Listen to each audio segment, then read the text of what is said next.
The 2013-14 Norwich University men's basketball team is looking to bounce back from an 11th place finish in the GNAC conference standings last season.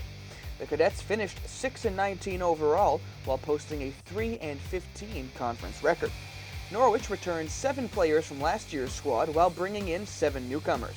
Head coach Paul Booth is entering his 21st season on the bench for the Cadets. We asked Coach Booth about last season and what he expects from his squad this year. Well, last season was certainly a challenge.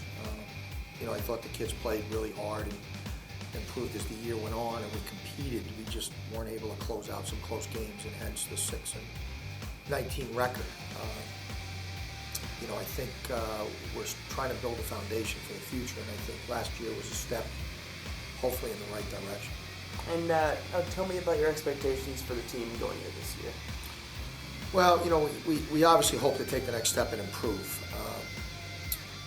But for us to do that, we're going to need guys to step up their play and certainly replace the production of the seniors who graduated last year, specifically DK and Josh Cabrera.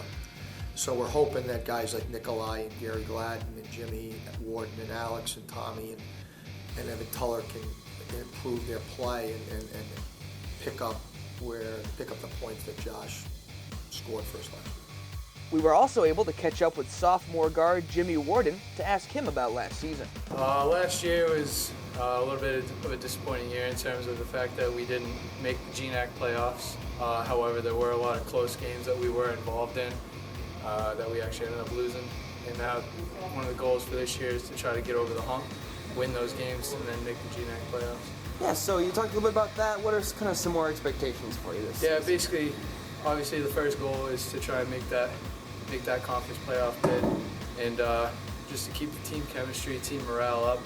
A lot of guys have been real positive this year. Team chemistry, I believe, is at an all-time high because guys have just been hanging out on and off the court, just been on the same page. Everyone's just trying to work hard towards that one goal of getting into the GNACs and trying to make some noise. Norwich opens the season at the University of New England tournament on November 16th when they face Medgar Evers College at 8 p.m. This video was brought to you by the Norwich Sports Information Department.